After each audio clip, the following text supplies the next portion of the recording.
We live and breathe it in our department, and we use it for all different platforms. This is CNET, and here are the stories that matter right now. Spotify is making big moves in the world of podcasting. The company just acquired Gimlet and Anchor, bolstering in-house podcast offerings and positioning Spotify to become a leader in podcast creators and podcast producing. It's estimated that Spotify paid $230 million for Gimlet. According to a tweet by Tesla CEO Elon Musk, a Model 3 now costs as little as $35,000 when factoring in incentives and tax credits. Perhaps it's some creative math, but a regular price cut of $1,100 helped get the claim out there.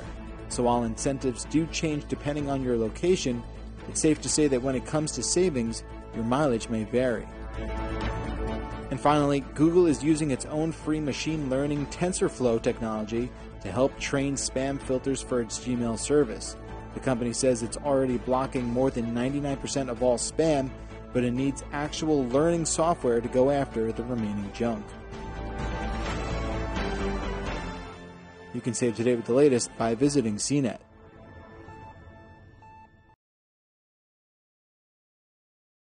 There's so many different parts to the Monster business. First off, the publication, and then on the back of that, we've grown to have a full-blown creative agency that sort of specialises in ad campaigns, content, digital production, music tours and event activations. Recently, we've had the opportunity to work with Adobe to refine our processes even more. It could be our photographers and content team shooting on the beach, working with Adobe Lightroom CC and Adobe Spark, getting our social content live in real time, or utilising Creative Cloud for Teams so that we're all on the same page with our asset library.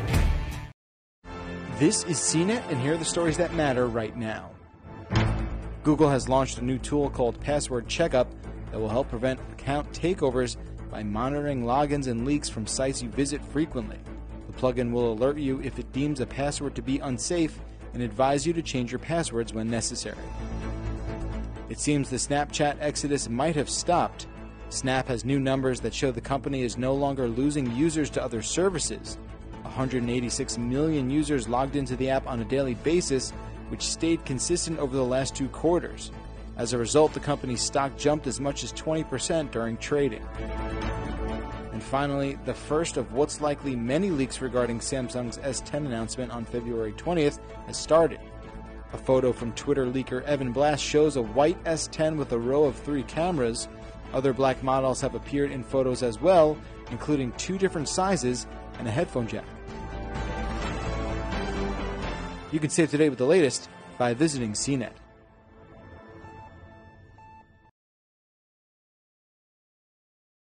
My name is Talia. I'm a graphic designer here at Showpo. I'm a part of the creative team. Showpo is an online fashion label catering for girls who are looking for on-trend fashion. So the creative team does all sorts of different things, varying from email marketing to paid advertising. We also do a lot of photo shoots and curation of photo shoots. We use Adobe Creative Cloud across everything. We live and breathe it in our department, and we use it for all different platforms. This is CNET, and here are the stories that matter right now. Slack, the productivity chat tool used by more than 10 million daily active users, has filed confidential plans to go public with the SEC. Last year, the company was valued at $7 billion. 2019 could wind up being the year of tech IPOs. Airbnb, Pinterest, Uber, and Lyft all plan on going public this year as well. Instant tethering is spreading beyond just Google's products. Now the ability to quickly share a smartphone's data connection will work with a number of non-Google made devices, including Chromebooks from Acer, Dell, HP, Samsung, and more. It will also work with mobile phones from HTC, Huawei, and LG. For a full list, head to CNET. And finally, online eyeglasses pioneer Warby Parker is introducing an AR-powered virtual try-on feature for those who want a better idea of what a pair of glasses will look like on them before a purchase. The feature will only work on the iPhone X, XR, and XS because the tech runs off of Apple's AR kit. It's also live right now. You can stay up to date with the latest by visiting CNET.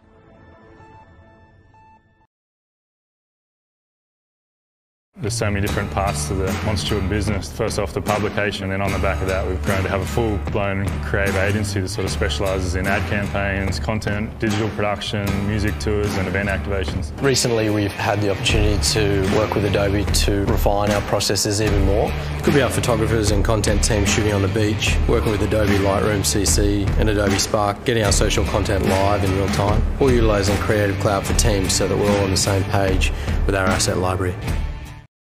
This is CNET, and here are the stories that matter right now.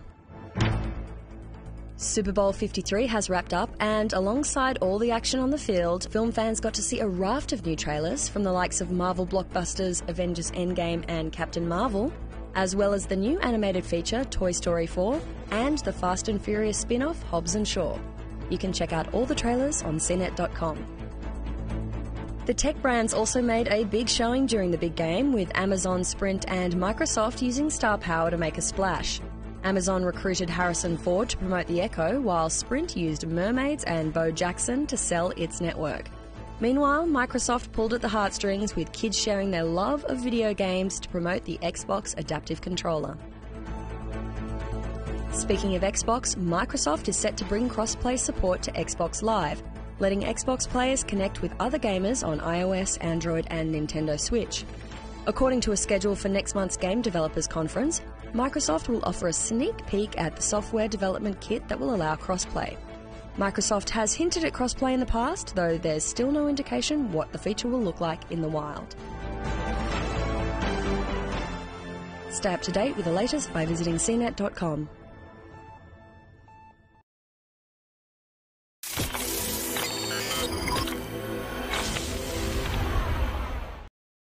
This is CNET, and here are the stories that matter right now.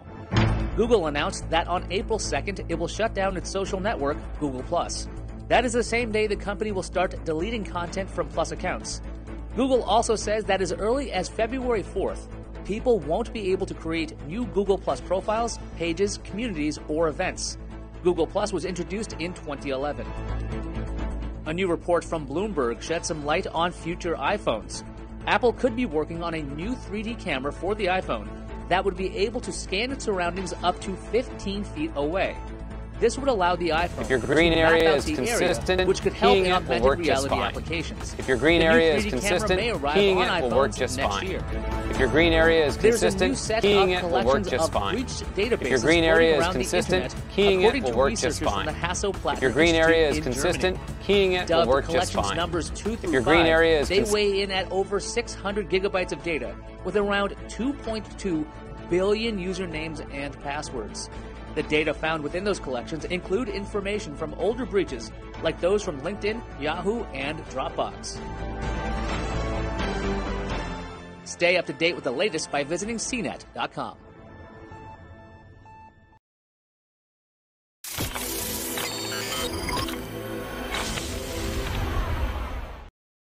This is CNET, and here are the stories that matter right now.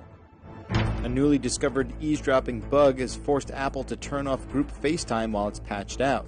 The vulnerability let iPhone users call another device and hear audio on the other end before the recipient answered the call. The bug is so widespread it even applies to Mac computers. An update with the fix should be out this week. GameStop's future remains in question as the company has announced it is no longer trying to sell itself to another entity. As a result, its stock price has tanked, decreasing its value by more than 25%. With the idea of consoles without disk drives coming down the road, the outlook for GameStop is bleak. And finally, Gmail's mobile app is getting a redesign that will fall in line with its web version that launched last April. Expect a cleaner, more organized presentation with a mostly white background to replace the current red trim. The material theme should be arriving within a few days. You can stay up to date with the latest by visiting CNET.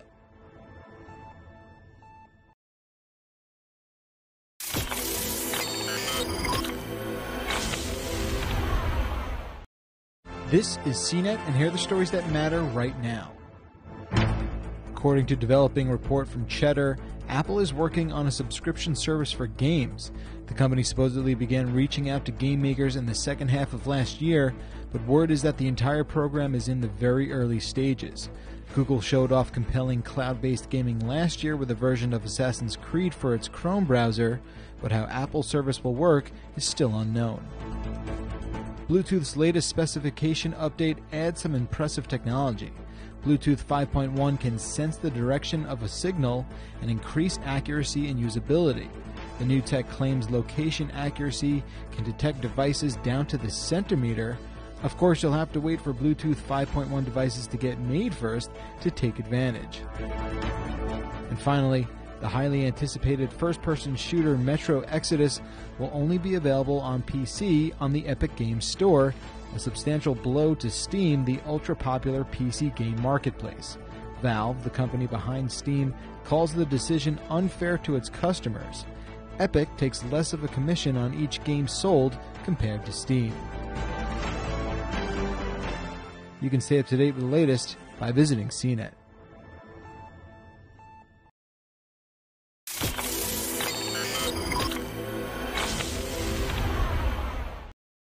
This is CNET, and here are the stories that matter right now. Political transparency campaigners have discovered Facebook has restricted their access to monitoring political ads across the social network. Rights group Who Targets Me and investigative journalism platform ProPublica have both found their tools for monitoring Facebook affected by recent updates. Facebook said the changes are part of a wider crackdown on third-party plugins such as ad blockers.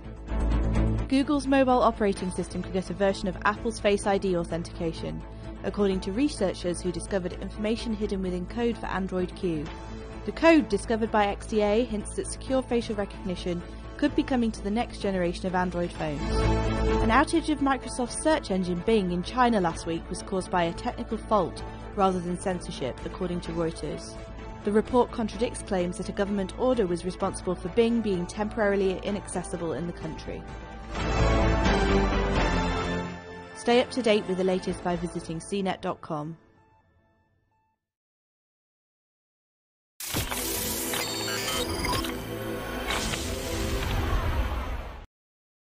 This is CNET, and here are the stories that matter right now. Apple's quasi-secretive autonomous vehicle division, Project Titan, is restructuring. The company let go 200 employees from the department this week and will take on new leadership as well. Among the new leaders is Doug Field, a former Tesla executive that oversaw the production of the Model 3. Sonos is looking to enter the wireless headphones market by debuting a product with a built-in digital assistant. According to a Bloomberg report, the company has approached overseas manufacturers about producing headphones in the $300 or more category. For now, Sonos is keeping quiet about the project. And finally, Verizon's stealthy spin-off carrier Visible is opening its doors to Samsung's S9 and S9 Plus, as well as offering financing on iPhone models. The offshoot service caps data speeds at 5 megabits per second, but also offers unlimited texting, voice, and data for $40 a month. The service still lacks widespread support for Android, but the S9 is a major start. You can stay up to date with the latest by visiting CNET.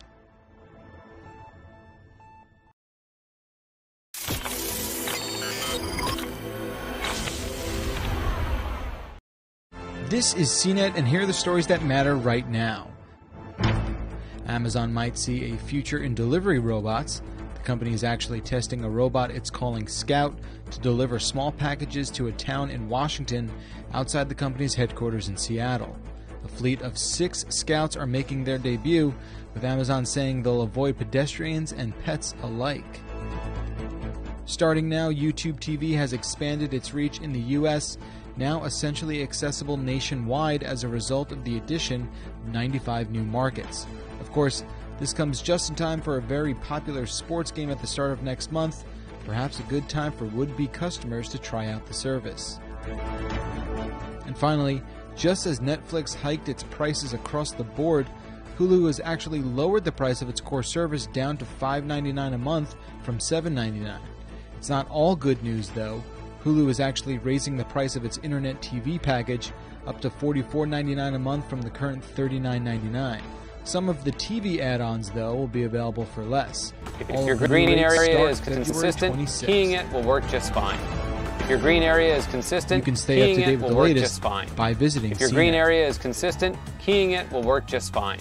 If your green area is consistent, keying it will work just fine. If your green area is consistent, keying it will work just fine. This is CNET, and here are the If your stories green area that is matter consistent, right now. If your green area is consistent, keying it will work just For fine. Best Picture, If your green area news is comes out that consistent, Netflix keying is it well will work on its way just to fine. joining the Motion Picture Association of America. If successful, it might open the door for other streaming services to join, so expect the possibility of Amazon joining one day as well. According to the Wall Street Journal, Apple might fully switch to OLED screens for its 2020 line of iPhones. This comes as the company's supplier for LCD screens, Japan Display, has begun searching for investor groups to survive a dearth of business, meaning the jump from LCD to OLED might already be a move going into effect. And finally, Microsoft is showing off its new educational tech in the form of Windows 10 S-Mode laptops. Starting below $300, the laptops allow for digital stylus support, letting students write on screen with a kid-friendly classroom pen. The lockdown laptops likely won't be sold to the public, but through non-retail outlets for educational programs. You can stay up to date with the latest by visiting CNET.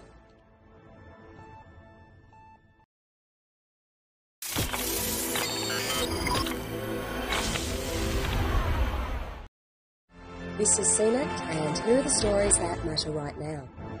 Facebook is launching a new tool that lets users post online petitions in their news feeds. The Community Actions feature rolls out in the US from Monday, letting users start petitions, tag elected officials, and share personal testimonies and videos on different causes. According to Facebook, the move is aimed at building informed and civically engaged communities. Crowdfunding website GoFundMe has started a campaign to support employees affected by the US government shutdown. The Government Shutdown Direct Relief Fund was kicked off by GoFundMe and author Deepak Chopra, who each contributed $10,000 towards the $75,000 goal. GoFundMe CEO Rob Solomon said the funds would assist workers left short through no fault of their own. And finally, Microsoft will end support for Windows 10 Mobile on December 10. While the company has been switching its focus from the ecosystem for more than a year, its support page now recommends customers move to a supported Android or iOS device. Stay up to date with the latest by visiting cnet.com.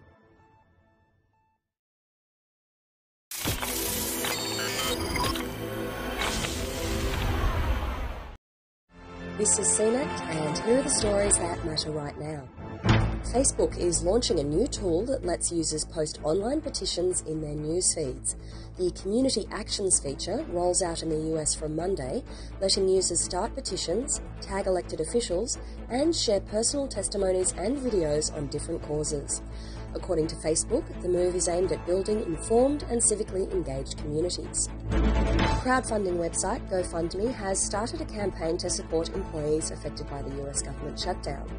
The Government Shutdown Direct Relief Fund was kicked off by GoFundMe and author Deepak Chopra, who each contributed $10,000 towards the $75,000 goal. GoFundMe CEO Rob Solomon said the funds would assist workers left short through no fault of their own. And finally, Microsoft will end support for Windows 10 Mobile on December 10. While the company has been switching its focus from the ecosystem for more than a year, its support page now recommends customers move to a supported Android or iOS device. Stay up to date with the latest by visiting cnet.com.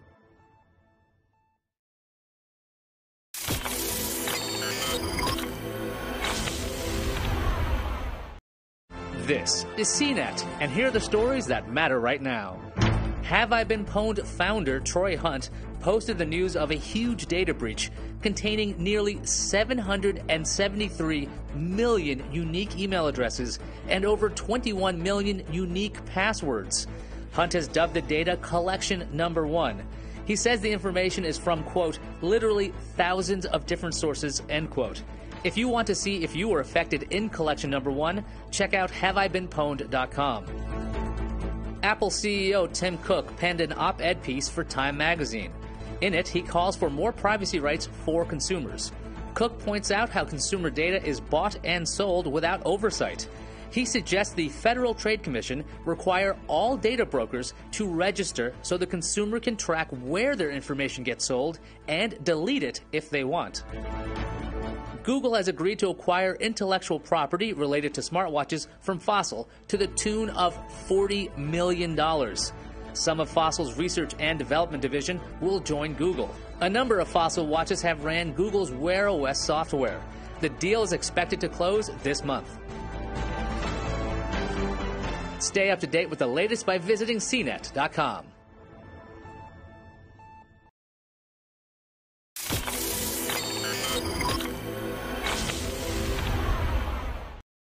This is CNET, and here are the stories that matter right now. It's entirely possible the Motorola Razr will live again. According to the Wall Street Journal, a new version of the iconic mobile phone might launch exclusively with Verizon and feature a foldable screen. Word is it could start at $1,500, and we might hear official news sooner than later, as it's expected to show up at Mobile World Congress next month. Microsoft's latest Windows 10 build separates the search functionality from Cortana. This has been a thorn in the side for many Windows users who've complained the feature returned irrelevant results and didn't make sense to couple together. Look for the final version of this update to hit in April. And finally, Google is looking to move its 2 new data centers in Alabama and Tennessee to 100% renewable energy in the form of millions of solar panels. The company is working with both states to ensure the centers are matched with 100% renewable energy from day one. You can stay up to date with the latest by visiting CNET.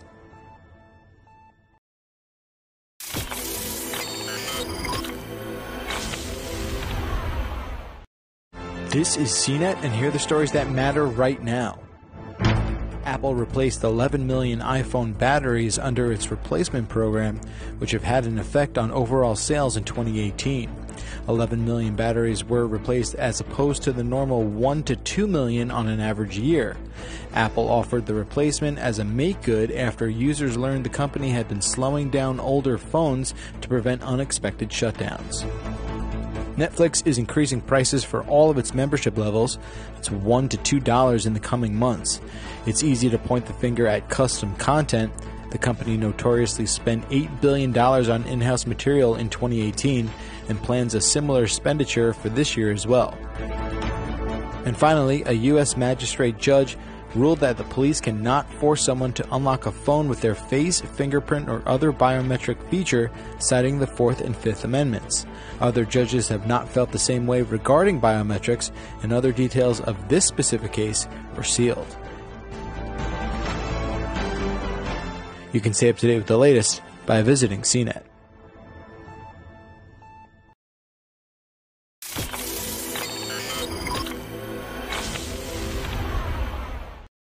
This is CNET, and here are the stories that matter right now. Google Fi is introducing RCS chat for phones that can support it. RCS is an update to standard SMS texting that offers much improved features like read receipts, notifications when a contact is typing, and much more. Until now, only iPhone users could enjoy these types of features, but now a number of Android users can join the party. Apple's race to support 5G may be bogged down by a chip battle with Qualcomm. Apple says it wanted to use Qualcomm's 4G LTE processors in its newest iPhone, but Qualcomm wouldn't comply. And that might lead to a delay in terms of how quickly Apple can pivot to support new 5G networks. And finally, Rocket League, the ultra-popular battle car soccer hybrid video game, is now fully cross-platform, meaning players can game online regardless of what console they're using. Even PS4 has joined the party after Sony delayed its support for the multi-platform game Fortnite. You can stay up to date with the latest by visiting CNET.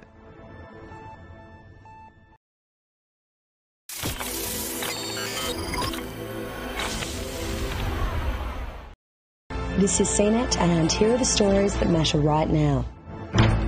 SpaceX CEO Elon Musk has announced plans to lay off 10% of the company's 6,000 employee workforce, saying SpaceX needs to become a leaner company.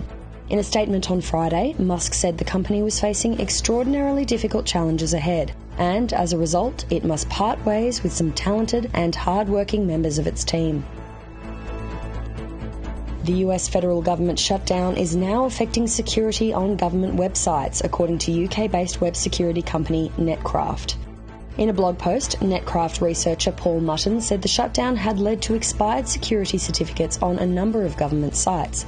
As a result, Netcraft says the shutdown, which is now the longest in US government history, could result in opportunities to undermine the security of all US citizens. And finally, Apple's HomePod is launching in China. According to an Apple press release, cited by 9to5Mac, the smart speaker is set to officially go on sale in mainland China and Hong Kong on Friday for roughly $413. The launch gives Apple's HomePod a boost over rival smart speakers from Amazon's Echo family, which are not officially available for sale in China. Stay up to date with the latest by visiting cnet.com.